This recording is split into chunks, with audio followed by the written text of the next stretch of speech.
Saya itu pernah ngerasain duit puluhan juta zaman per bulan waktu saya kerja di Oto 2000 karena jualan saya banyak. Cuman saya salah jalan, main judi. Oh, oke. IBC Bet, SBO Bet, habis-habisan itu saya. Ya, jadi sampai kasus saya. Uang klien 5 juta saya pakai buat main judi. Ya. High Five ini kan bukan punya Bang John jadinya. Kalau dari cerita tadi. Betul, betul. Yang punya 5 orang, bukan punya saya. Sampai detik itu pun bukan punya Bang John. Sampai detik, Nggak masuk di akal saya. Perusahaan High Five, berapa sih omsetnya Bang?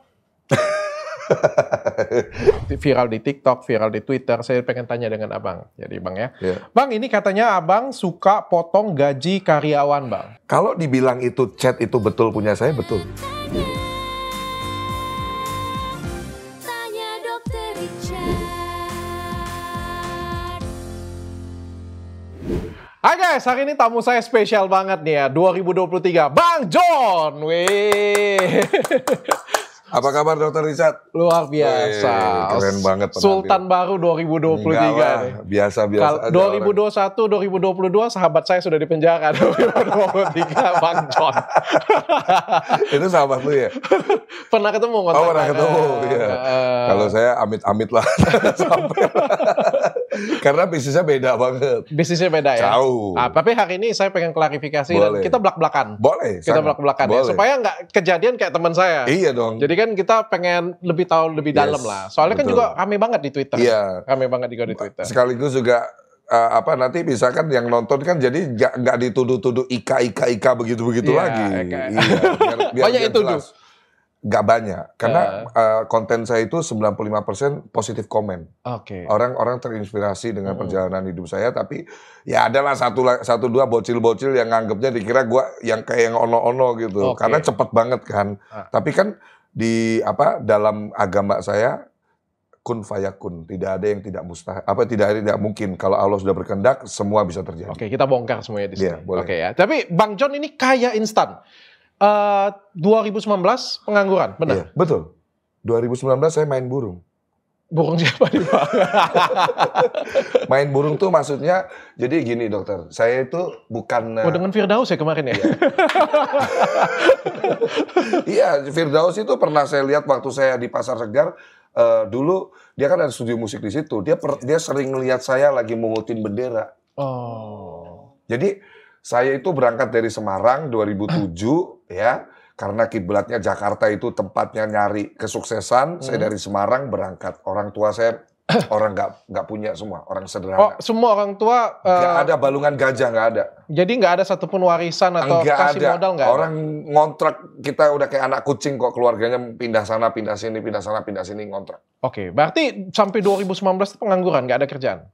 Jadi sempat kerja di Astra saya. Saya tuh, jadi kalau orang, kenapa kok Bang John bisa jago marketing, ahli strategi dan lain-lain? Karena saya banyak belajar di training, dan saya bahkan pernah jadi best marketingnya Auto 2000 tahun 2009, satu-satunya diberangkatkan ke Hiroshima Temin.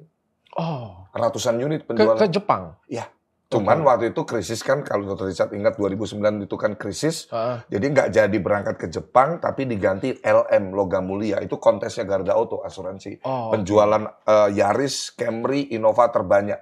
Berarti cukup sukses kan sebagai karyawan kan? Saya itu pernah ngerasain duit puluhan juta zaman per bulan waktu saya kerja di Oto 2000 karena jualan saya banyak.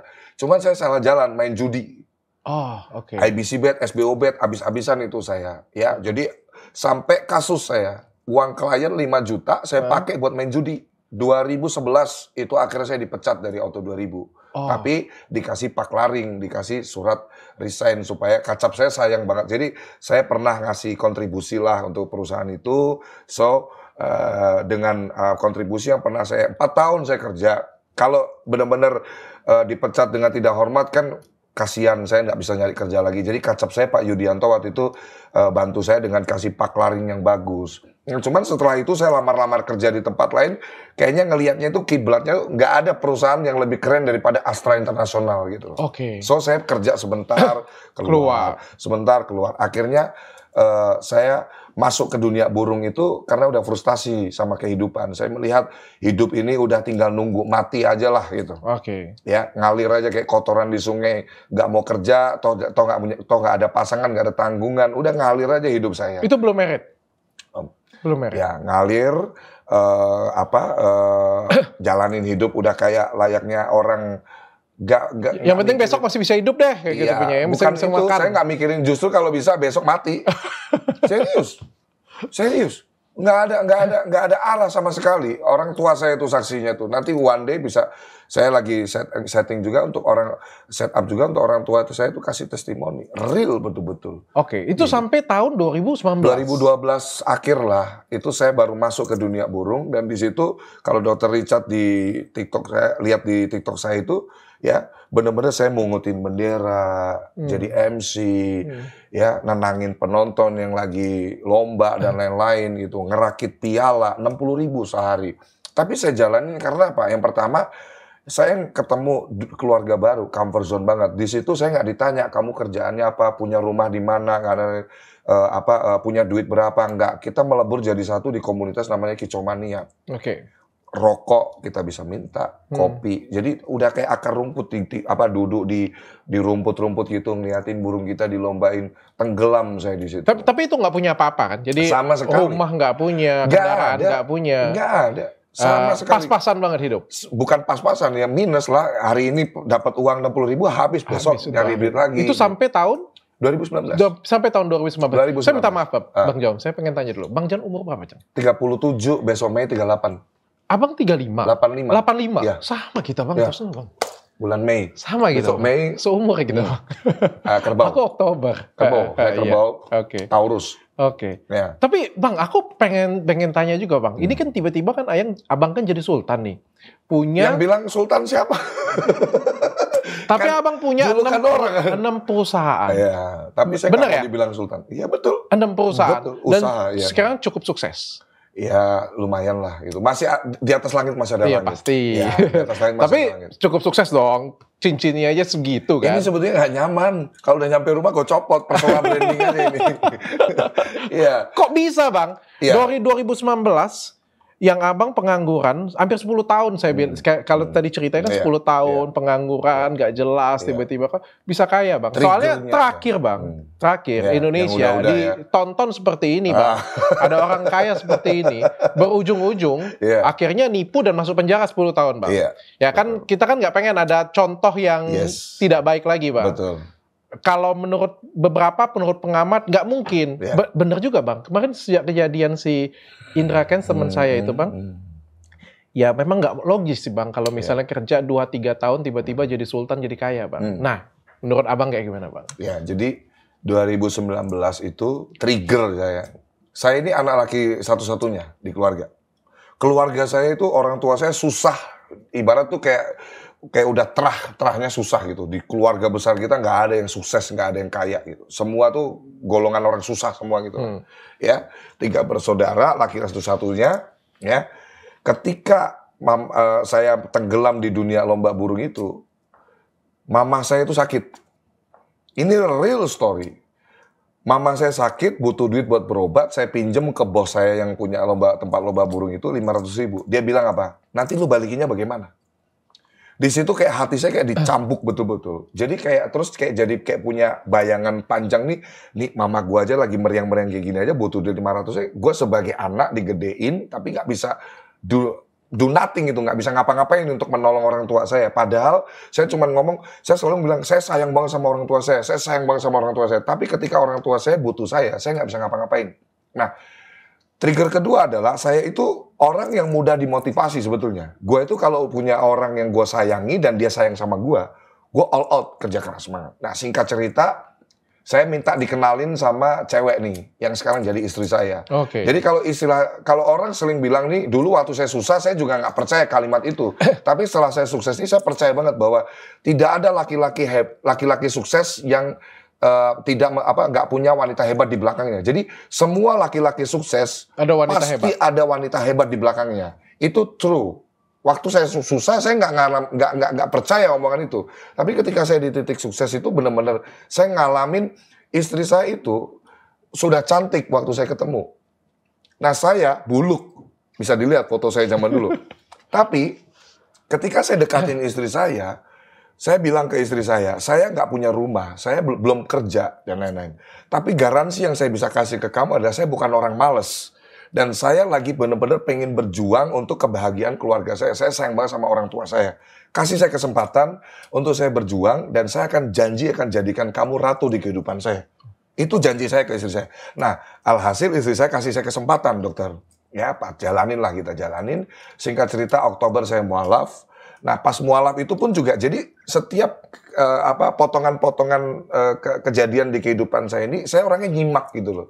Ya, jadi ketika saya mualaf, saya tanya ke Pak Kiai Haji Al-Bukhari yang mualafin saya tanya, Pak, kalau kita jadi orang Islam, gimana sih caranya sukses? Saya bilang, hablum minanas, hablum minallah.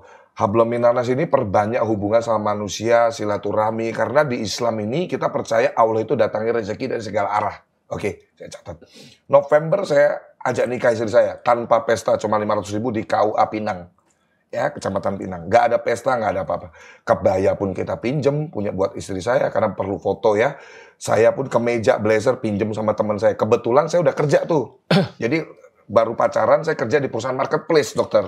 Ini saya cepet aja nih jelasinnya ya, biar paham ya. Nah, kemudian itu perusahaan marketplace itu perusahaan penyewaan kantor virtual. Ya, jadi dia punya web base, dia bekerja sama, makelar dengan pemilik kantor virtual di Jabodetabek, Medan, Surabaya, Bandung, Bali. Disitulah saya punya circle. Waktu saya bekerja di perusahaan itu, gaji 6 juta.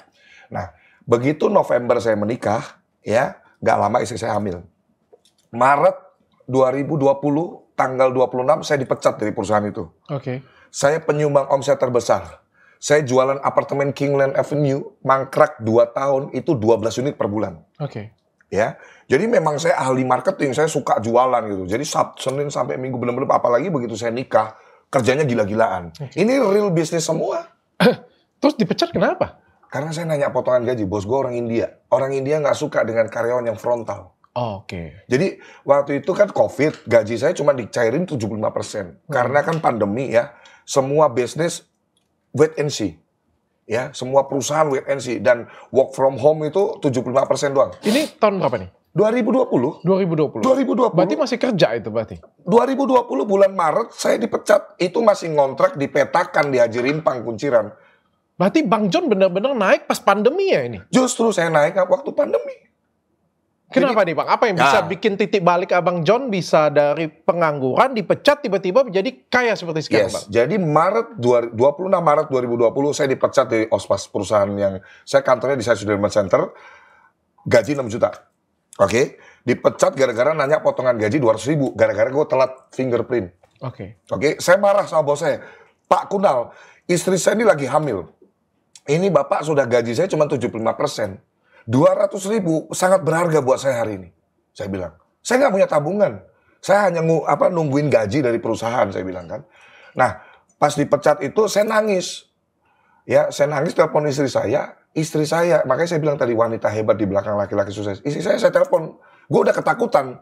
Wah nanti gue udah ngomel-ngomelin, jangan-jangan ntar dia minta cerai dan lain. Enggak, dia cuma jawab apa? Ya udah Pak, gue udah nangis kenceng nih, dia cuma bilang ya udah Pak cari kerja yang lain. Disitulah saya kayak disiram air di tengah siang bolong tuh, semangat lagi. Oh beneran Mama nggak marahin, nggak marah? Enggak, udah semangat kerja lagi Pak, cari kerja lagi. Jadi statement istri saya itu membangkitkan lagi mental saya. Nah, yang kedua saya telepon Pak Sabar. Pak Sabar itu saya kenal karena apa? Pak Sabar punya kantor virtual, foundernya High Five. Ya, kantor virtual foundernya High Five, kerjasama sama perusahaan saya yang lama itu. Jadi saya itu suka berteman. Patokannya dari kiai saya itu bilang, banyakin temen deh. Jadi waktu saya kerja di Ospas itu, di perusahaan marketplace itu, saya menjalin komunikasi dengan semua pemilik-pemiliknya. Ini biar nyambung nih ya. Jadi yang ownernya V-Office, Erwin, saya berteman. Ownernya CEO Suite, semua saya ajak berteman, Bunuke, dan lain-lain. Jadi workplace, semua saya ajakin berteman, saya punya kontaknya semua. Gitu loh. Nah, ketika saya dipecat itu, saya telepon istri saya approve, gak marah. Pak Sabar saya telepon. Pak, nangis-nangis saya dipecat nih Pak. Loh, Pak Hendri kan jualan bagus, omset gede. Kok dipecat? Iya, saya nanya potongan gaji Pak, gini-gini. Pak, saya mohon saya kerja sama Bapak, Pak. Istri saya lagi hamil. Pak Sabar jawab apa? Belum bisa, Pak. Saya kasih keputusan sekarang. Karena High Five ini yang punya 5 orang. Saya harus koordinasi dengan BOD lainnya dulu. 26 Maret saya pulang ke rumah. Saya ketemu istri saya. Ya udah, saya mulai lagi lamar-lamar kerja lagi. Mungkin platform Jobstreet tahu kali, bisa ada kali, ada jejaknya kali. Saking banyak yang ngelamar kerja. Saya setiap hari lamar kerja terus lagi, dokter. Oke. Nggak ada panggilan karena semua bisnis waktu itu benar-benar Iya, kan lagi shutdown gara-gara pandemi. Itu awal-awal banget pandemi. Iya. Oke. Saya orang yang nggak bisa dipaksa menyerah oleh kerasnya kehidupan. Aku ini mentalnya tangguh banget. Oke. Oh ya sudah, gue nggak dapat kerjaan, gue nggak mau duduk manis diem rebahan karena istri gue lagi hamil, butuh biaya. Saya ke pasar burung lagi. Saya beli burung, saya rawat, saya jual. Disitulah saya punya banyak waktu makin mengembangkan kreativitas saya, keahlian saya banyak belajar mengenai AdSense, mengenai SEO, mengenai SEM, mengenai Google Display Network, semua saya pelajari free di YouTube, di Google, di webinar-webinar gratis. Digital marketing ya jadi. Yes. Oke. Jadi jualan burung. Iya, jualan burung lewat marketplace, lewat Facebook, lewat OLX dan lain-lain. Dan begitu saya dapat transaksi, modalnya saya ambil buat belanja lagi, untungnya saya kasih istri saya buat nafkahin. Karena saya nggak punya kepastian fixed income tiap bulan, saya nganggur. Jadi Maret 2020 pun saya masih nganggur. Bukan 2019 ya jadi ya, 2020 pun masih 2019 nganggur, 2020 kerja sebentar nganggur lagi. Kok bisa jadi sekarang punya perusahaan dari artinya cuma 2 tahun loh Bang. Jadi bulan Juni saya ditelepon Pak Sabar tanggal 15 Juni. Ya. Pak, boleh ke Kelapa Gading, kontrakan saya di Tangerang. Akhirnya saya bawa istri saya, udah hamil 8 bulan tuh. Udah siap lahiran tuh ya. Saya bawa istri saya ke sana. Pak Sabar, begitu saya lihat kantornya High Five, saya baru tahu karena selama ini saya belum pernah ke kantornya High Five di Kelapa Gading. Ya. Karyawannya kok 3 orang doang. Ya, kebanyakan orang akan berpikir ini masa depan suram bekerja di perusahaan seperti ini. Karyawannya 3. Tapi nggak tahu kenapa waktu itu saya melihat point of view yang berbeda. Karena saya pernah kerja di perusahaan besar sebesar Astra. Nah, begitu masuk di kantornya High Five yang kecil itu, saya melihat ini kesempatan saya untuk bekerja luar biasa di sini. Dan saya yakin, karena apa? Dulu saya kerja di Astra, kerja sebagus apapun, belum tentu kelihatan sama pimpinan kita, karena sistemnya udah bagus. Nah, di High Five ini, potensi saya, kalau saya kerja bagus, gampang kelihatan sama ownernya. That's why, ditawarin gaji 4 juta, saya rundingan sama istri saya, dibilang, daripada nganggur Pak, udah ambil aja. Kantornya jauh loh Mak, dari Tangerang ke Kelapa Gading. Ya nggak masalah Pak. Nanti Papa pulang malam-malam terus nggak apa-apa. Nggak masalah Pak. Istri saya seperti itu. Oke, saya jalan sama. Besoknya tanggal 16 saya ditempatkan untuk merintis cabangnya High Five di Wisma Iwi Kebun Jeruk. Saya ngantornya di situ, dikasih agak keringanan lah kalau dari Kebun Jeruk ke Tangerang kan agak lebih dekat. Ya, tapi tetap saya ke Kelapa Gading juga. Saya pernah ngejalanin loh Dok, setiap hari itu pas musim hujan gitu, sepatu saya ikat pakai kresek beli di warung Madura. Dari Tangerang supaya sampai kantor dalam kondisi yang tetap perfect, nggak kehujanan, nggak kebasahan, naik motor saya setiap hari. Gitu loh. Jadi benar-benar kerja keras. Nah, begitu saya masuk di High Five, saya lakukan semua aktivitas. Jadi High Five ini kan awalnya saya marketing, ngerangkap business development, ya, ngerangkap konten kreator, semua saya kerjain semua sendiri. Ya, jadi saya jualan, aktivitasnya free semua. Saya broadcast di LinkedIn. Sehari bisa 300-500 kontak saya sebar. Pendirian PT murah dan lain-lain. Kita nggak punya budget iklan. Ya, so kemudian saya ketemuin partner-partnernya perusahaan saya yang lama. Saya bilang, Pak, Bu, saya sekarang di High Five. Saya mau kasih uang untuk perusahaan Bapak Ibu. Caranya gimana, Henry? Perusahaan saya High Five ini core-nya di pendirian PT. Orang kalau pendirian PT pasti butuh alamat. Nah, posisi kami alamatnya itu cuma ada 1. So, daripada kita ada orang mau cari alamat sayang nggak jadi duit, bagaimana kalau kita kerjasama? Jadi kolaboratif, kolaborasi sistem. Jadi kompetitor saya nggak ajak musuhan, tapi saya rangkul. Itu jadi portfolionya High Five itu naik cepat karena apa? Begitu saya masuk, saya ajak kolaborasi penyedia pemilik kantor virtual di Jabodetabek, Medan, Surabaya, Bandung, dan Bali itu untuk jadi mitranya High Five. So ketika ada orang bikin PT butuh alamat, saya kasih menunya. Virtual office-nya mau di mana Bapak Ibu? Nah ketika dia pilih cabang partner, everybody happy. Dia dapat jualan dari aktivitas saya, perusahaan saya High Five dapat komisi. Gitu loh. Nah itu berkembang pesat di situ dan memang yang paling kunci utama kemajuan pesat bisnis saya dididik keras di Astra itu budaya Kaizen. Continuous improvement. Oke. Ya, jadi perbaikan berkelanjutan. Hari ini klien sudah puas, bagaimana kita bikin lebih puas lagi dengan services kita. Nah, jadi saya sangat menghargai satu persatu klien yang dari awal saya rintis bertransaksi di High Five. Mulai dari ucapan ulang tahun, mulai dari setelah transaksi PT-nya selesai, kita tanya lagi bagaimana sudah berjalan. Henry doakan ya, semoga usahanya makin sukses Pak, Bu. Jangan lupa referensinya. Itu saya lakukan setiap hari ke klien-klien kita. Jadi kita bangun benar-benar engagement yang luar biasa. Relasi yang bagus banget ya. Yes, situ sila lahir dari situ, Dr. Richard. Oke. Customer to customer pada cerita, di High Five itu bikin PT kok murah banget, cepet lagi 2 hari kerja dari tanda tangan minuta di hadapan notaris, sudah jadi akta dan SK. Oke. Jadi kecepatan, servis, harga yang murah itu jadi privilege yang luar biasa untuk perusahaan ini. Kecepatan untuk maju perusahaannya. Tapi saya potong sedikit, Bang John. Iya. High Five ini kan bukan punya Bang John jadinya. Kalau dari cerita tadi. Betul. Betul. Yang punya 5 orang, bukan punya saya. Sampai detik itu pun bukan punya Bang John. Sampai detik, kan saya kerja jadi karyawan, gaji 4 juta waktu itu. Sekarang Sudah pilih saya. ini kan agak aneh ya. High Five ini bukan punya Bang John. Bang John sendiri kerja di sana. Iya. Dan ini kan Bang John masuknya juga pada waktu pandemi Yes. awal-awal.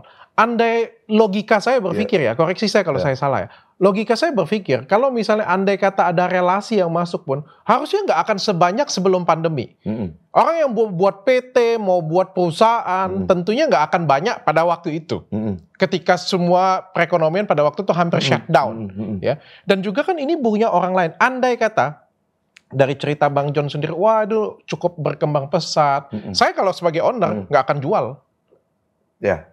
Logik saya ya. Nggak akan mau kasih ke saya. Bang John ada ya. ceritanya nanti. Kayak gimana ceritanya? Ada ceritanya. You kerja dengan saya, gaji 4 juta, baru mau merintis naik, saya mau jual, dan Bang John juga dapat duit dari mana untuk bisa beli? Saya nggak beli. Oke. Dikasih cuma-cuma.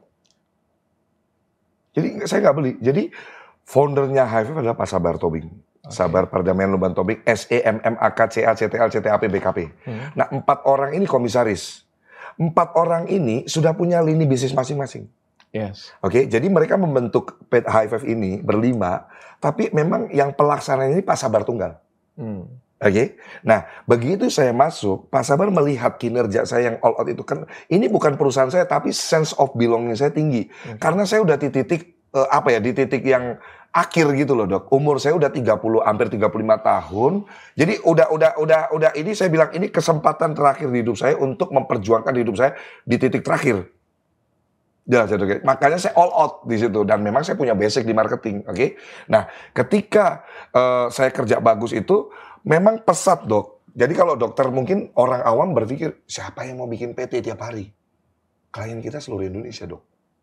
Saya bangun benar-benar kan dari Sabang sampai Merauke seluruh Indonesia bisa proses. Tapi kan baru Bang, nggak mungkin perusahaan baru tiba-tiba langsung masif. Kalau kayak sekarang, saya pernah dengar nih High Five nih, gara-gara ada di media sosial nih. Pasti kan awal-awal merintis kan nggak akan tiba-tiba langsung belum sesignifikan yang sekarang, tapi growth-nya luar biasa. Karena apa? Dokter percaya nggak sih? Saya bisa broadcast 500 konteks sehari loh. Oke. Saya sudah buat template-nya. Jadi pendirian PT hanya 2 hari kerja dari tanda tangan minuta di hadapan notaris. Ya, jaringan kantor terluas di lebih dari 30 cabang. Ya, hubungi Henry. Udah, saya broadcast. Nah, itu template 1 saya broadcast ke LinkedIn. LinkedIn itu market yang luar biasa. Karena di situ banyak. Jadi saya profiling dulu. Saya cari CEO ini atau pengusaha ini. Kan muncul semua tuh pengusaha. Nah, itu saya broadcastin satu-satu. Dan itu efektif. Oke. Jadi aktivitas yang saya lakukan pun itu tertarget. Bukan blind canvassing yang benar-benar buta asal kita nge-broadcast orang gak jelas. Enggak. Di Instagram pun saya broadcast DM-in. Itu juga profiling juga. Oke. Jadi High Five ini sudah punya Bang John? Ya, komisaris. Komisaris saya punya saham 30%, Pak Sabar 70%. Nah, saya ceritain dikit biar dokter nggak nyangkut di sini bingung. Nah, setelah saya kerja bagus, ya, omset perusahaan naik signifikan, ya. Di bulan Juni 2021, saya masih karyawan. Saya ketemu Mas Tukul Arwana lagi makan soto Bangkong. Oke. Saya samperin karena memang saya orangnya seneng gitu loh ketemu idola gitu kan, saya ngobrol. Mas, saya punya perusahaan lagi berkembang. Saya bilangnya gitu, padahal bukan punya saya. Saya punya perusahaan lagi berkembang. Ini usahanya bagus, ngebantu masyarakat supaya melek legalitas. Ya, orang-orang yang belum punya PT, legalitas kita bantu. Mas Tukul mau nggak jadi brand ambasadornya? Saya koordinasi dengan Pak Sabar. Pak Sabar, oh ya udah kita kasih budget sekian gitu. Pokoknya kecil banget. Nilainya kecil banget. Nah, begitu saya sampaikan sekian, Mas Tukul langsung oke, saya bantu. Nah, di bulan Juni 2020 itu, 2021, hampir setahun saya kerja, Mas Tukul jadi brand ambassador pertamanya High Five. Oke. Nah, di situ makin gila nih High Five nih. Begitu saya bikin konten dan lain-lain, karyawan udah mulai banyak, udah mulai 10-15an orang. Ada tim digital marketing dan lain-lain gitu kan. Nah, di posting di media sosial, dikira ini punyanya Mas Tukul, Dr. Richard. Jadi mulai peminatnya mulai banyak, mulai ada datang artis-artis juga, bikin PT dan lain-lain. Nah, di bulan Agustus chaos 2021. Berantem ini orang 5. Oke. Ya cekcok lah gitu ya. Saya nggak tahu masalah sebenarnya seperti apa dan itu bukan area saya juga. Intinya justru waktu Agustus 2021 itu Pak Sabar ini mau ngelepas si High Five ini. Oke. Dan memang ada bahasan ke saya, kita ya udah kita berdua yuk Pak. Karena Pak Sabar tuh udah chemistry sama saya. Oke. Ya, kita mau bikin brand baru. Di Agustus 2021 itu. Nah, karena 4 orang komisaris ini bukan bidangnya di sini, mereka sudah punya ada konstruksi lah, ada F&B dan lain-lain. Justru mereka nggak mau ngambil si High Five ini. High Five diserahkanlah ke Pak Sabar. Mereka resign di bulan Agustus. Oke. Nah, ketika resign keluar secara mandiri kita RUPS, kita perubahan akta dan lain-lain. Nah, kosong dong.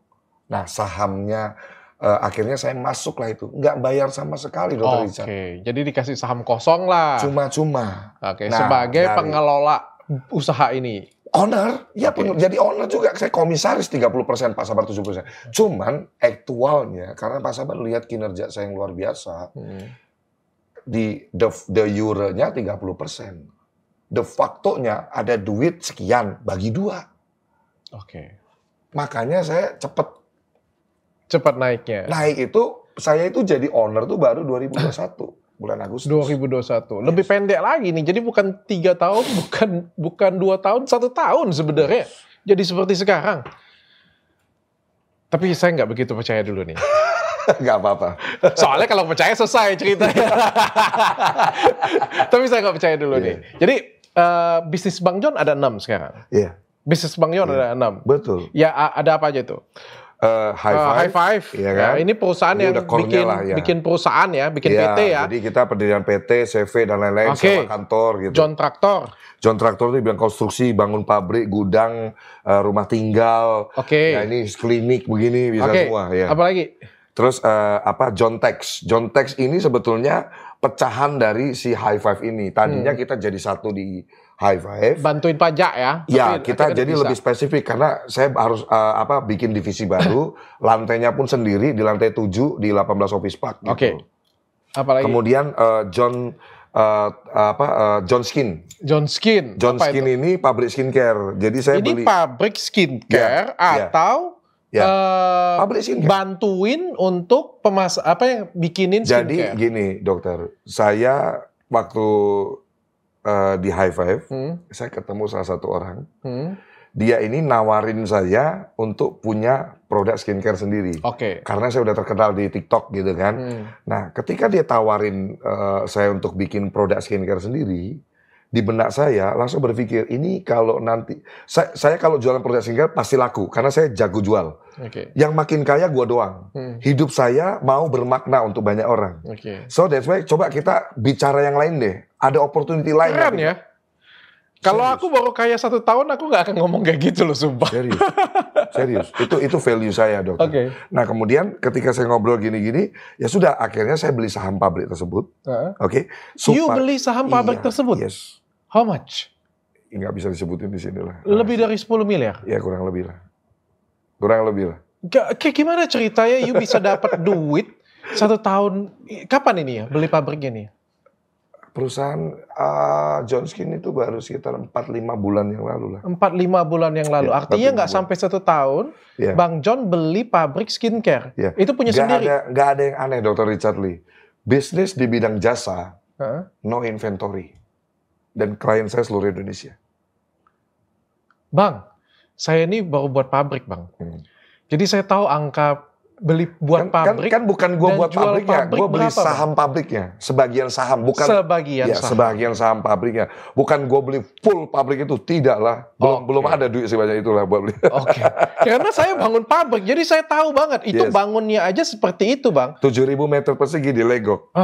Apalagi 7.000 meter persegi. Tapi kan gue nggak beli 100% sahamnya dia, nggak ada duit segitu lah. Oke, berarti bukan punya Bang John sendiri. No.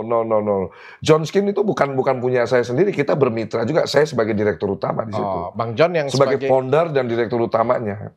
Oke. Nah, kenapa saya bilang sebagai founder dan direktur utama? Jadi ketika saya mau bikin brand sendiri, yang cepat kaya saya doang. Tapi kalau saya kasih ini bisnis untuk masyarakat, semua orang berlomba-lomba, saya ceburin ke kolam renang, terus dia berpikir how to survive, belajar berenang dan lain-lain. And then ketika dia mahir berenang, dia sukses, dia bisa buka lapangan kerja untuk banyak orang. Goal saya di sana. Nah, makanya saya ciptakan Maklun Skincare, cuman modal mulai dari 6,5 juta, 8 juta sampai 12 juta, sudah punya produk skincare sendiri. Oke, itu sudah saya lihat di marketingnya. Apalagi selain itu? John Tainman ini baru launching sekitar 1 bulan ke depan, tapi sudah banyak pendaftar. Belum launching. Sudah, tapi sudah jalan. Kita sudah berjalan. Yang keenam? Kantornya baru kita launching sebulan ke depan. Itu di bidang sekolah musik, sekolah vokal, coffee shop, ada toko alat musik. Itu punya sendiri atau juga sama-sama? Punya sendiri kalau ini, sama Pak Sabar lah, bermitra. Sama Pak Sabar, artinya bermitra dengan orang lain. Kita beli ruko di situ 3 lantai, terus kita bangun. Jadi ini penting saya bahas sedikit. John Tainman ini arahnya juga nantinya memang mau kita buka kemitraan dan goalsnya ke IPO. Karena bagaimana properti 3 lantai ini dibuat produktif semua dari lantai 1 sampai lantai 3. Lantai 1 itu coffee shop, ada toko alat musik, kita bermitra dengan produsen alat musik. Lantai 2 ini produktif juga untuk disewakan sebagai kantor virtual berkolaborasi dengan si High Five. Co-working space ya. Yes. Nah, lantai 3-nya ada studio-studio untuk sekolah musik, sekolah vokal, sekolah public speaking, event organizer, wedding organizer, artist management, KOL itu. Oke. Ya, John Tainman. Berarti yang satunya lagi itu pot. Mevol itu kolaborasi sama Kobasuki. Jadi Kobasuki duluan, terus dia tawarin ke saya, gitu loh. 6. Bisnis utama. Bisnis utama yang mana, Bang? High Five. Bisnis utama. Berarti ini yang paling menjanjikan yang ini. Semua menjanjikan. Yang menjanjikan, tapi yang paling induk utamanya adalah High Five ini. Ya, jadi kenapa saya bilang High Five? Ya itu cikal bakal saya dari benar-benar nggak punya apa-apa, dari karyawan. Jadi owner pertama ya di High Five itu. De facto, de jure, saya komisarisnya PT Lima Sekali Indonesia. Abang ada berapa karyawan di High Five sekarang? Total sekarang per hari ini 141 orang. 141 orang, Bang. Hanya untuk buat PT? Iya.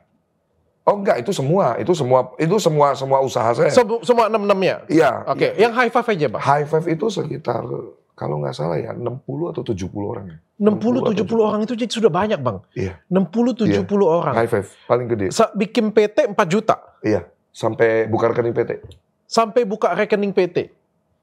Sampai buka rekening PT. CV 3 juta. Sampai buka rekening CV. Dari akta, SK, OSS, NPWP, sampai buka rekening. Gak ada yang salah di hidup saya. Kamu tahu, sewa kantor virtual, saya contoh ini ya. Contoh kalau sewa aja, ruko di Kelapa Gading. 100 juta misalkan setahun saya sewa. Ya, saya bisa dapat 1 M lebih dari situ. Karena apa? Contoh, 1 tahun sewa 2 juta. 1 bulan saya dapat 50 klien. Berapa duit? 1 bulan 50 klien? Dari 2 juta. Dari 2 juta? Berarti 100 juta dong? Yes. Setiap bulan, setahun 1,2 M. Saya modal 100 juta. Berarti sewa co-working space-nya juga dapat? No. Ini bukan co-working space. Sewa alamat, dokter. Jadi alamat. Orang itu kalau mau bikin PT, dia harus punya alamat domisili hukum. Ya, alamat domisili hukum PT-nya. Dan itu setiap bulan dia harus paid? No, setiap tahun. Setiap tahun. Jadi mungkin untuk orang awam bingung, masa sih dapat 50 klien sewa virtual office untuk ini, perusahaan gua viral kok. 2 juta setahun. UMKM mau bikin PT-nya 4 juta, sewa kantor setahun 2 juta, 6 juta, dia udah bisa buka usaha. Tapi saya nggak masuk akal saya, Bang John. Dan satu hal, sebentar. Bisnis virtual office, bisnis yang paling menjanjikan tahun depan pasti dapat duit. Karena PT itu jarang pindah-pindah alamat. Saya percaya, Dia Bang. perpanjangan gitu. Saya percaya, Bang. Tapi saya ini juga, orang mungkin kenal saya ini, Bang John mungkin kenal saya dokter. Saya ini pebisnis, Bang. Yes. Nggak masuk di akal saya, Bang John. Nggak masuk di akal saya. Perusahaan High Five. Berapa sih omsetnya, Bang? Itu rahasia lah. Nggak boleh saya ceritakan di sini lah. Dengan harga 4 juta, 2 juta, 1 juta. Abang dapat penghasilan luar biasa sampai cincin 3 miliar. Ya kalau cincin 3 miliar tabungan lebih dong pasti. Nggak ada cerita cincin 3 miliar tabungan cuma 200 juta kan? Senggolan lah Bang Hotman. Enggak lah. Ya Jadi kan? kayak Bang Hotman lah. Bisa beli saham pabrik, bisa beli saham ini. I don't get it, Bang. Iya. Jujur aja saya. Secara logika manusia nggak akan nyampe pikiran kita. Tapi saya sudah jelaskan tadi bahwa ini proses panjang sebetulnya. Oke. Ini bukan proses instan. Saya dokter dari SD itu udah nyari duit. Saya ini kalau udah kerja detail. Jangan lihat casing saya begini. Orang-orang yang sudah boleh tanya Kobas, boleh tanya orang-orang yang teman-teman saya yang kerja sama saya. Saya orang yang sangat detail dalam kerja. Itu juga gini, Bang. Iya. Ini ada pertanyaan saya di sini, Bang. Orang itu kan biasanya itu konsisten, Bang. Kalau ada orang itu yang memang miskin ya miskin aja dia, yang nggak bisa ngapa-ngapain. Makanya pecundang aja kayak gitu punya kan. Ada yang memang dari dulu pekerja keras, punya motivasi yang tinggi, integritas yang tinggi, pelan-pelan kelihatan sukses kayak gitu punya ya.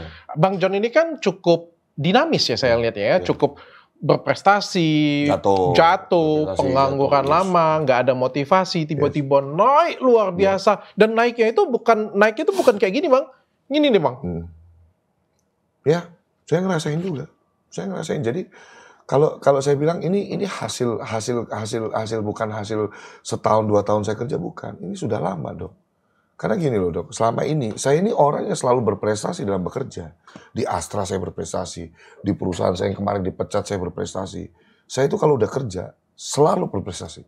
Oke.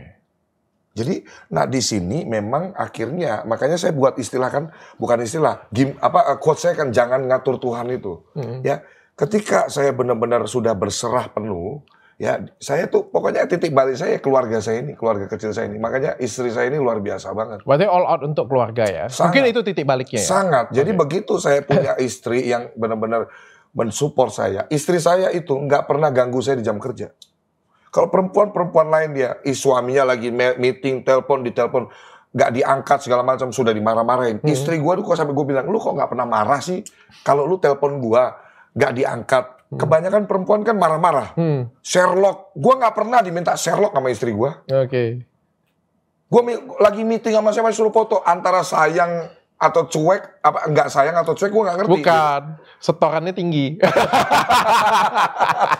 Gak pernah diganggu saya selama saya kerja gitu loh, Dok. Nah jadi kalau pasti ini akan membuat rancu pikiran orang, ini beneran nggak? Yang saya mau konfirmasi satu hal, bisnis saya semua real. Oke. Dan saya di bidang jasa. Oke. Dan jadi saya tambahin dikit, Dok. Jadi sebetulnya waktu saya jadi owner itu di bulan Agustus itu belum sesignifikan ini. Oke. November 2021 saya bikin TikTok lah pertama kali. Oh itu baru TikTok tuh November 2021? November 2021 saya kasih lihat. November 2021, jadi saya joget-joget gitu, viral 1,1 juta. Saya itu sampai detik ini bikin video sendiri, ngedit sendiri, thumbnail sendiri, caption sendiri, jam berapa postingnya saya sendiri. Okay. Saya kan udah cerita tadi, saya banyak belajar sendiri, otodidak. Jadi jujur, punya Dr. Richard itu pun nggak lolos dari saya belajarin. Oke. Serius. Jadi waktu saya bikin akun TikTok pertama, semua yang punya akun-akun gede semua, saya lihat ini orang posting jam berapa. Ini orang bikin videonya seperti apa. Saya lihat 7 detik pertama video dia ini seperti apa. Ya, jadi akhirnya saya paham bahwa algoritma di TikTok itu kita bisa mempertahankan view 7 detik awal itu masuk 1 view. Oke. 7 detik awal itu masuk 1 view. Saya paham itu. Jam postingnya jam berapa, hashtagnya pakai apa. Sekarang 4,3 juta pengikut 1 tahun. Nah disitulah, Dok, orang Indonesia ini kan kepo. Oke ya. Saya memposisikan diri ikut di behaviornya orang Indonesia. Orang Indonesia rata-rata kepo. Di bio TikTok saya tulisannya apa? Tahun 2019 pengangguran, sekarang pengusaha omset miliaran. Klik usaha saya. Di situ sudah semua keluar usaha saya. That's why traffic website saya itu 1.000 sampai 2.000 kliennya seluruh Indonesia. Makanya nggak ada yang aneh di hidup saya. Bukan ponzi, bukan investasi dan lain-lain. Karena klien saya seluruh Indonesia, Dok. Begitu saya main media sosial. Gitu. Bisnisnya clear, Bang. Saya pengen tanya yang lain. Kita tos dulu minum, Bang. Boleh.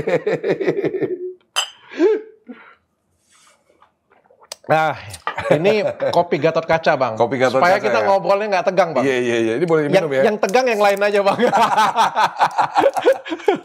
Tapi ini tegangnya nggak pakai deg-degan, Bang. Jadi tegangnya itu nyaman banget.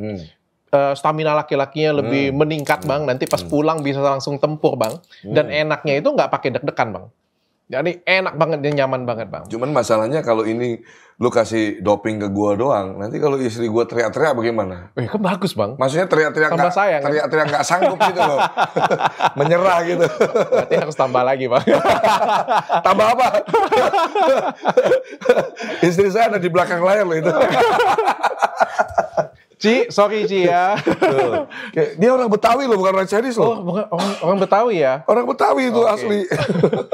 Bang John, ini kan bisnis sudah clear ya. Saya pengen tanya tentang Abang deh, soalnya kan orang banyak bilang, wah Bang John Sultan katanya. Bang John Enggak, Sultan. saya nggak mau dibilang Sultan juga. Nggak mau saya. Tapi hari ini saya pengen tanya Bang, sekaya apa sih Bang John? Ya, buat saya kekayaan itu bagaimana kalau kita jadi manfaat untuk orang banyak sih. Ini terdengar klise, tapi gini Bu Dokter, saya itu pernah ngerasain bener-bener yang namanya kita nggak punya rumah, keluarga kita nggak punya rumah, mau makan aja telur dadar dibagi 5. Nah sekarang kalau dibilang itu saya itu udah lebih dari cukup. Lebih dari cukup. Orang tua saya udah saya beli rumah, udah nggak perlu ngontrak-ngontrak lagi.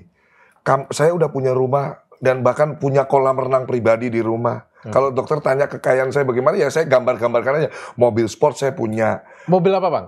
Ya, BMW Z4 baru 2022, Mercy S-Class. Mantap. Ya banyak lah, ya kan. Ada 7 lah mobil ya kan. Berarti dari kurang lebih 1-2 tahun kerja ini dapat seperti itu semua Bang. Luar biasa. Iya. Dan gini Dok, yang Abang membuka mata pikiran saya bahwa ternyata ada.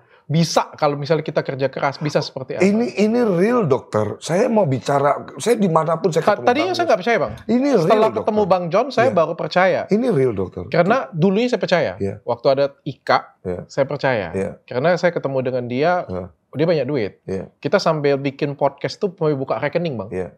Buka rekening. Jadi kan bisa kelihatan dong kalau kayak gitu punya kan. Saya pikir memang real, tapi kan ternyata enggak. Dan pada waktu itu kan sering dibahas orang bahwa memang untuk orang menjadi sukses, kaya pada posisinya itu kan butuh waktu. Menurut saya paling sedikit 8-10 tahun ya.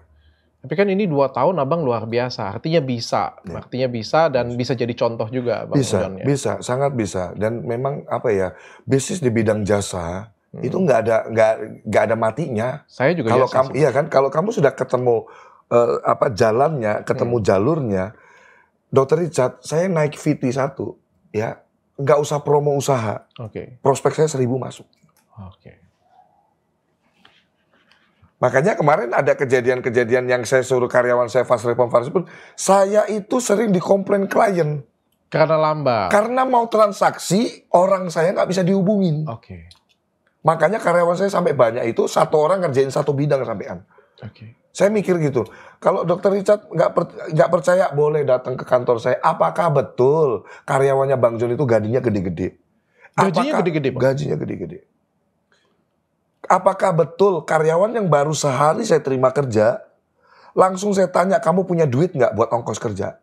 Karena itu istri saya dari situ boleh ditanya. Begitu saya dulu pertama kali kerja, waktu pacaran sama istri saya, dia ke ATM ngambil duit buat modalin saya. Pusing saya.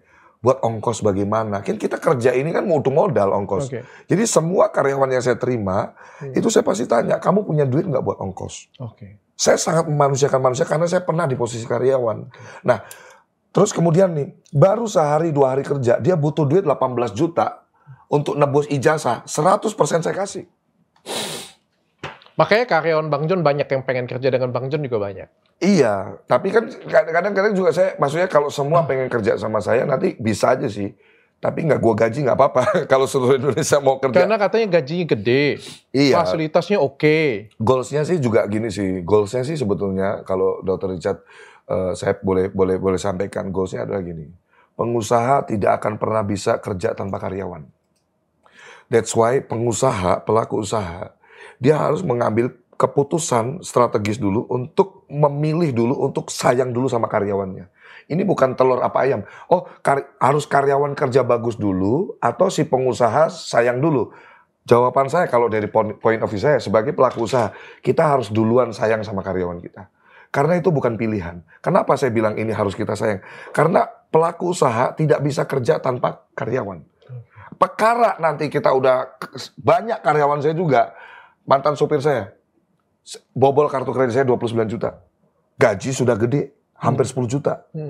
Masih berani bobol. Ya perkara dia nanti jahatin kita, itu urusan dia sama Tuhannya. Okay. Tapi yang sudah saya lakukan dan terbukti efektif, ketika kita benar-benar sebagai pelaku usaha care sama karyawan kita, hadir selalu di setiap masalah yang dihadapin, dia loyal sama kita. Okay. Dia loyal. Dia nggak akan mau nyuri sama kita karena kita sudah menyentuh di hati dia. Ya, tapi kan ada aja lah satu. Tapi ada aja loh, jangan dibilang brengsek aja. Oh, udah pasti. Kalau memang itu udah langsung dia pelanggaran penyalahgunaan sampai nyolong dari proses pidana, pasti. Oke. Pasti itu. Bang, karyawan saya ngelihat cukup, kalau saya lihat di postingan Bang ya, kantor Abang itu kan cukup padat ya. Rame Bang. Itu kantor High Five ya? 3 lantai. Jadi kita tuh ada kantor ya. Sekarang nih ya, 18 Office Park, lantai 21 itu kantornya High Five. Oke. 18 Office Park di gedung yang sama, lantai 7 kantornya John Tex. Lantai 6 itu kantornya John Skin. Oke. Nah, saya ada di sini di Gading Kirana, dekat Gading Kirana ada fotonya Mas Tukul Arwana, itu cabang virtual office-nya High Five juga. 3 lantai sudah full. Ada penyewa juga. Di Wisma Intan Wijaya Kebun Jeruk lantai 7 itu punya kita juga. Yeah. Nah, di Alam Sutra kita lagi bangun 3 lantai itu, ya kita punya kita. Nah, kalau lihat di website ada 50 lebih lokasi, ya itu kita kolaboratif. Oke. Mitra. Oke. Iya. Bang, Abang karyawan banyak dan terima karyawan terus-terusan. Itu nggak over karyawan gitu Bang? Enggak. Memang kita kan ada kebutuhannya. Memang ada kebutuhan. Memang ada kebutuhan. Oh, dan memang apa ya? Jadi bukan turnover-nya tinggi loh. Bukan turnover loh itu. Memang kita butuh nambah loh. Turnover-nya nggak tinggi Bang? Enggak. Ada karyawan kita perusahaan 4 tahun, ada yang sudah kerja 2 tahun lebih, kan berarti bukan turnover-nya nggak tinggi. Ya pasti gini loh. Hal-hal yang tidak bisa saya maafkan adalah ya fraud soal misalkan dia lapping, nyuri ya, atau tidak disiplin. Terus yang ketiga, dia berani berantem sama klien, habis sama saya. Oke. Berantem sama klien ini begini loh. Namanya klien komplain atau apa, kita harus tetap menjawab dengan santun. Karena saya selalu bilang ke karyawan saya, bos kalian bukan saya. Gua ini pion doang. Dalam sebuah bisnis, saya sebagai komisaris, sebagai direktur pasabat, ini pion doang. Bosnya siapa? The real boss. Oh, klien. Setiap klien yang ngasih duit ke perusahaan kita kelola untuk bayar gajimu, untuk bayar operasional, dan lain-lain. So, level tertinggi yang harus kamu respect adalah selain owner, klien nomor 1. Itu bos kita, termasuk bos saya juga. Oke. Oke Bang, aku jadi pengen ini. Jadi kita klarifikasi aja Bang. Boleh. Ini yang viral di TikTok Bang. Viral di TikTok, viral di Twitter. Saya pengen tanya dengan Abang. Jadi Bang ya. Bang, ini katanya Abang suka potong gaji karyawan Bang. Benar gak Bang? Kalau suka potong gaji karyawan, nggak suka. Tapi di setiap perusahaan pasti ada namanya SOP. Ya, terlambat, kita masuk udah jam 9. Ya, kalau jam 9 aja masih terlambat, ini kan kebangetan. Dan diulang-ulang terus kan kebangetan. Jadi gini dokter, saya itu tipikal orang yang perfeksionis dalam bekerja. Kalau dibilang itu chat itu betul punya saya, betul. Di grup itu betul, ya kan? Akan tetapi pada prakteknya tidak pernah saya lakukan. Paham maksud saya? Nggak paham, Bang. Jadi seolah-olah bahasanya nanti gue potong lu gaji lu. Yes. Kalau lu telat terus begini. Oh, tapi ngomong aja. Ngomong doang. Oke, marah ya. Aktualnya kayak gitu. tidak pernah terjadi. Silakan disuruh buktikan. Oke, aktualnya tidak pernah dipotong. Tapi saya setuju sih, Bang. Saya orangnya empati, Dok. Iya. Saya tuh tulis di sini, Bang. Ya. Saya sebenarnya di sini saya di sisi Abang sih. Kalau di perusahaan saya, Bang, masuk jam 9, telat 1 menit, jangan 1 menit, Bang. 3 detik aja, Bang. Memang potong gaji, Bang. Di mana-mana perusahaan besar seperti itu. Iya. Saya setuju, tapi juga nggak 500.000. Tapi memang potong. Saya setuju dengan Abang. Kalau misalnya telat masuk, pulang cepat, tidak masuk, potong ya wajib dong. Gini, dokter. Saya kan pernah jadi karyawan. Hal yang paling diharamkan dan dihindari oleh karyawan kalau haknya itu dikurangin atas kesalahan dia. Nah. Saya pernah jadi karyawan nih masalahnya. Atas kesalahan dia? Enggak, maksudnya gini loh. Saya kan pernah jadi karyawan. Yes. Bahkan saya ceritakan, saya dipotong gaji saya gara-gara telat absen aja saya marah. Karena saya tahu point of view itu. Jadi waktu saya tegur karyawan yang misalkan harus on time dan lain-lain, disiplin dan lain-lain itu, ya hanya lebih ke kayak apa ya, kasih shock terapi untuk lo jangan sampai telat lo gitu loh. Cuman memang kan saya tapi nggak dipotong? Enggak, boleh dicek kok. Kejeman perusahaan saya tuh orangnya, iya, saya tuh orangnya kalau ngomong doang tuh kayaknya kelihatannya kayak berkesan kayak galak kayak apa. Hati saya nggak seperti itu, Dok. Oke. Hati saya nggak seperti itu. Oke. Gitu. Begitu juga ngomong pecat kayak gitu punya itu ngomong aja ya. Ngomong ya kita kan itu kan waktu awal si SDP ini kan ngikutin proses saya kan, kantor kita dulu di Kelapa Gading situ. Oke. Dia tahu zaman saya masih karyawan. Oke. Bang, katanya karyawan Abang nggak ada yang awet, Bang. Keluar masuk semua. HRD-nya itu gonta-ganti terus, Bang. Oh, kalau HRD ada beberapa kali pergantian, betul. Karena kembali lagi, saya itu suka ngasih kesempatan di awal. Kan saya bilang, saya awal itu proses betul-betul dari karyawan. Bahkan, saya belum sampaikan tadi, saya ikut rekrut orang. Jadi standar saya itu tinggi untuk level HRD. Karena sampai detik ini pun, saya masih mengajukan ke interview karyawan. Interview sendiri ya masih ya?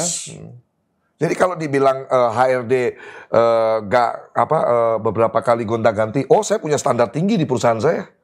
Karena HRD ini sentral, representatifnya pemilik perusahaan juga untuk bagaimana men-screening orang-orang yang masuk di perusahaan. Kalau dia nggak capable, dia nggak punya kompetensi dalam bekerja, masa kita mau pertahankan orang yang nggak kompeten dalam bekerja? Oke. Make sense dong? So, saya nih gini, saya dan Pak Sabar itu tahu bisnis prosesnya dari A sampai Z. So, kita nggak pernah takut kehilangan orang yang memang tidak capable dan tidak kompeten dalam bekerja gitu loh, dokter. Okay. Karena goals kita, mungkin dokter Isa juga setuju, ada nggak ilmunya untuk employee satisfaction? Nggak ada. Yang ada adalah customer satisfaction. Semua lini bisnis, kiblatnya bagaimana bikin how to customer satisfaction levelnya tinggi. Nah, support sistemnya dari manpower yang ada di bisnisnya dia ini harus semua seirama. Support sistemnya sama, goalsnya sama. Bagaimana membuat semua orang yang bertransaksi, baik barang maupun jasa di perusahaan tersebut, customernya puas semua. Okay. Nah, dalam prakteknya ini kan dokter juga pengusaha. Pasti bagaimana kita service excellent ke pelanggan dan lain-lain gitu. Oke. Kalau karyawan turnover-nya tinggi, Bang? Enggak lah. Enggak begitu, Bang ya. Oke, Bang. Bang, ini ada cerita bahwa di perusahaan Abang sering tahan ijazah. Dan juga tahan buku nikah. Itu saya lagi proses lebih lanjut sih, Dok, memang karena ini akan jadi bola liar ya. So itu berita-berita di situ itu hoax semua itu. Itu bohong. Kalau tahan ijazah dan tahan buku nikah itu bohong. Tidak benar, tidak dibolehkan, Dok. Ya, setahu saya memang tidak diperbolehkan memang tahan ijazah. Nah. Yang saya bingung ini tahan buku nikah nih. Ceritanya ini kan jadi seolah-olah nih dia nih ya, seolah-olah tuh jadi lebih lebih kayak yang punya perusahaan dia. Ini yang ngomong siapa nih, Bang? Mantan karyawan Abang. Iya. Abang tahu siapa? Tahu. Memang ada sakit hati dia dengan perusahaan. I don't know, keluar baik-baik sih. Resign sih. Keluar baik-baik. Oktober 2022 resign. Oke, dan bukan Abang pecat ya? No, ada surat resign. Kita ini kan, saya sebodoh-bodohnya saya meskipun nggak pendidikan tinggi, kan saya bisa cari tahu peraturan-peraturan tenaga kerja seperti apa. Yes. ada tahapan kita mau marah sama karyawan pun, mau kasih hukuman pun ada harus SP1 dulu, SP2 dulu. Betul. Karyawan yang sudah kerja itu orang tanda tangan cuti, baru cuti, ya kita approve semua. Oke. Nggak ada yang kita langgar. Baru masuk sudah cuti boleh Bang? No, udah 1 tahun. 1 tahun, Satu tahun okay. kan dia cuti agak lama kan kemarin ada urusan keluarga. Oke. Itu kita iniin. Nggak ada kita paham proses. Pak Sabar itu akademisi, dosen di beberapa universitas besar di Jakarta. Oke. 9 tahun. Karyawan lama dilarang bergaul dengan ex karyawan. Kembali lagi. Jadi saya agak bingungnya begini loh. Informasi yang hanya sepotong dianggap ini sudah sebagai berita yang benar. Oke, that's why makanya kita klarifikasi dan belak-belakan di sini. Tidak benar. Tidak benar. Tidak benar. Sekarang gini, kalau ya ini hal yang konyol lah. Masa kita mau larang orang untuk bersilaturahmi? Oke. Silakan itu hak-haknya mereka. Iya kan? Masa apalagi sampai punya peraturan perusahaan nggak boleh ketemu sama, nggak boleh ngobrol sama karyawan, bekas karyawan lama. Oke. Kalaupun saya larang, emang saya nungguin dia 24 jam, saya tongkrongin. Artinya himbauan mungkin. Kalau saya pernah loh Bang keluarin himbauan kayak gitu. Tapi untuk ex karyawan yang toksik. Yang membawa pengaruh buruk ke karyawan yang lain kayak gitu. Ya kalau himbauan seperti itu, ya mungkin pernah saya sampaikan ya. Tapi ya tujuannya, saya rasa selama semua pelaku usaha pasti pernah. Kita gini loh, lebih menjaga bagaimana bisnis ini going well. Karena gini loh, misalkan kita punya karyawan 140 atau 150 ya, satu orang bermasalah, ini dampaknya bukan ke satu orang ini, ke semua karyawan ini.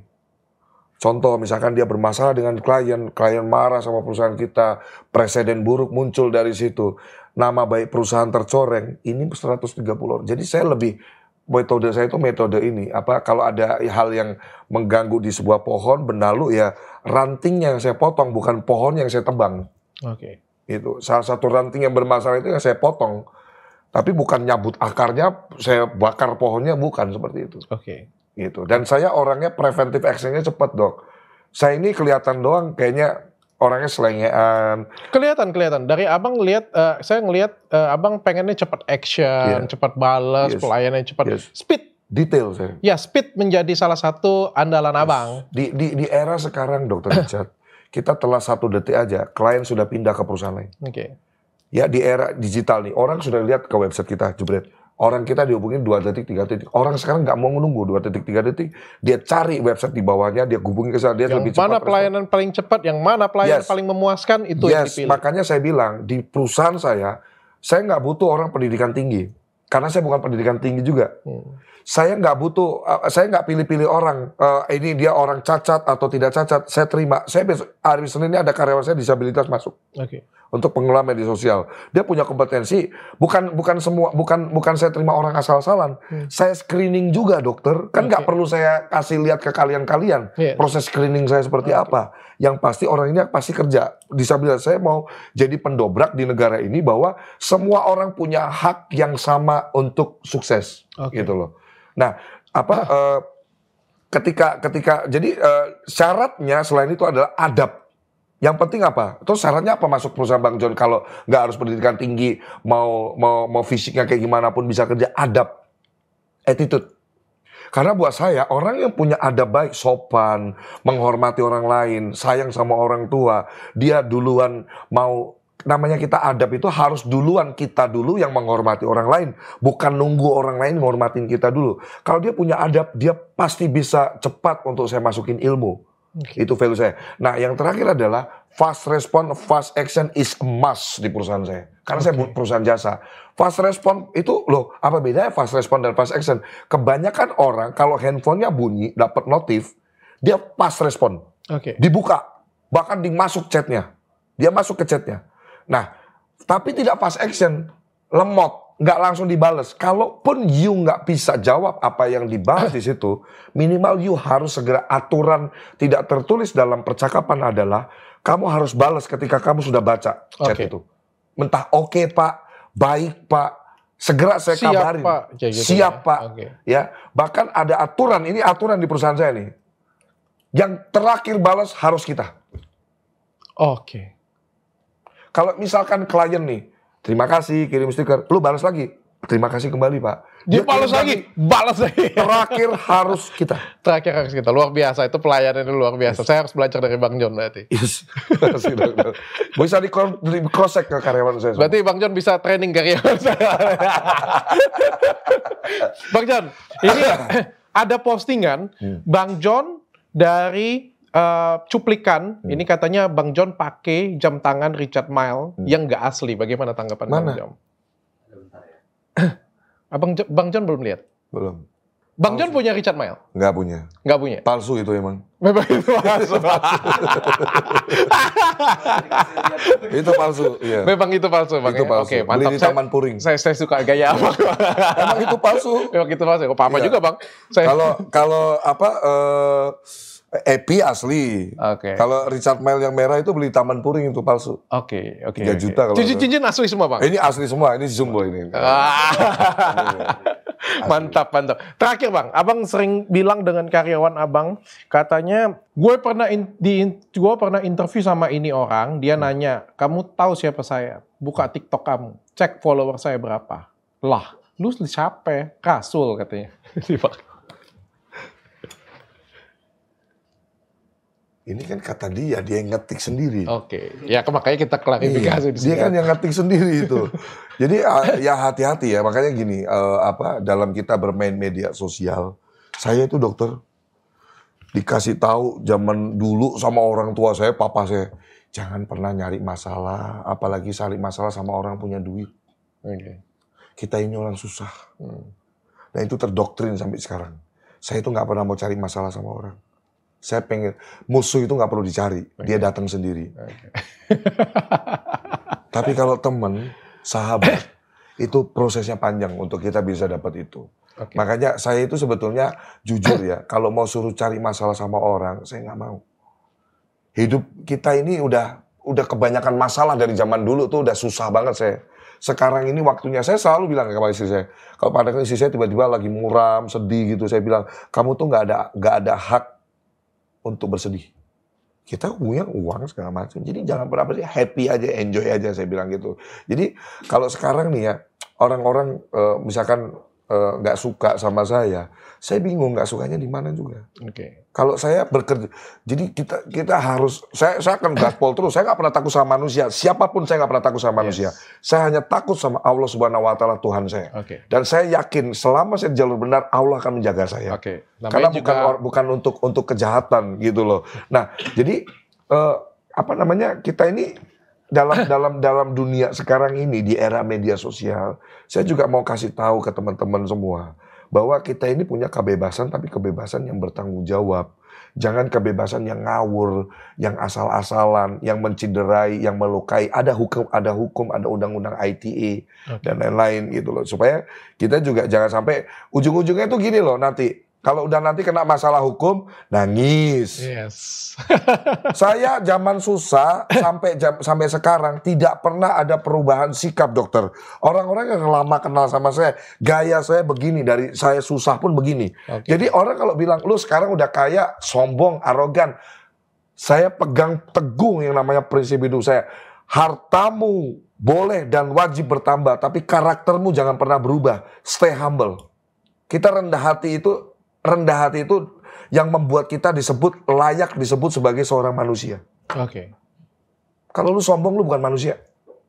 Lu angkuh, lu bukan manusia. Rendah hati, dan orang akan lebih respect dengan kerendahan hati. Bang, terakhir Bang. Harta, wanita, tahta Bang. Harta sudah punya, tahta sudah punya Bang. Tergiur nggak Bang tambah wanita Bang? Enggak. Yakin, The one Bang? and only. Yakin Bang? Iya. Ya karena soalnya kalau tantangan laki-laki kalau banyak harta dan tahta ini adalah wanita Bang. Dokter kan lihat, saya nggak perlu jawab, tapi dokter bisa lihat Sabtu Minggu hari keluarga. Hari ini saya datang ke tempat dokter, saya bawa anak istri saya. Bisa kan saya alasan, gue ketemu dokter Richard nih, udah aku jalan sendiri, nggak boleh bawa keluarga soalnya. Habis dari sini saya ngapain kemana? Kalau ditelepon bilang aja, wah lagi podcast sama dokter Richard, bisa nggak? Make sense ya? Nah, tapi saya bawa keluarga saya. Nah, ini jadi kadang saya tuh orang yang selon dokter. Saya tuh nggak pernah peduli sebetulnya orang mau ngomong apa tentang saya. Karena pertama prinsip saya nggak minta makan dari kamu. Saya cari kerja keras benar-benar. Saya yang tahu diri saya. Di dunia ini yang lebih tahu diri kita bukan orang tua kita, bukan istri kita, ya diri kita sendiri. Karena kita ada di dalam diri kita, otak kita tahu maunya kita gimana. Dr. Richard, yang lebih tahu Dr. Richard siapa? Dr. Richard. Oke, thank you Bang John sudah klarifikasi dan belak-belakan di tempat saya. Mudah-mudahan kalian warga Twitter cerahkan ya. Ya kerja lo, jangan kebanyakan gibah, jangan kebanyakan nyinyir. Gitu. Kadang kebanyakan nyinyir. Kayak juga kagak mereka kan. Iya, kalau teman saya bilang nih ya, melarat kakean gaya. Jadi kalau saya itu dulu melarat juga gitu loh. Kalau kita sadar kita orang susah, orang yang belum sukses, belum ada prestasi apa-apa, ya sudahlah. Gak usah banyak ngomong gitu loh. Ya, sekarang kalau diadu, oke, lu nyinyirin gua misalkan. Prestasi lu apa? Prestasi gua ratusan karyawan gua. Bisnis real, gitu kan. Mudah-mudahan Bang John sehat dan terus bisa kasih inspirasi ke masyarakat. Amin. Thank you Bang. Semangat.